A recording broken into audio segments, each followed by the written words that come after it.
concern is... My concern is keeping drama out of the firehouse.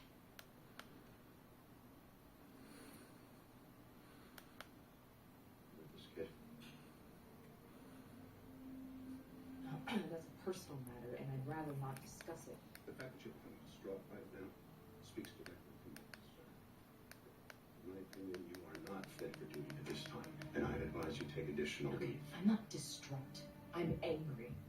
Okay? Are you this worried about male firefighters' emotional condition when they return from medical leave? This isn't fair, and I am happy to detail to the commissioner and whoever else will listen to exactly how unfair it is.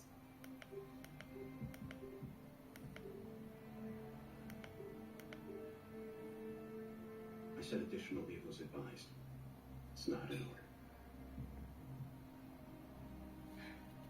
Then, respectfully, I decline your advice, and I will be going.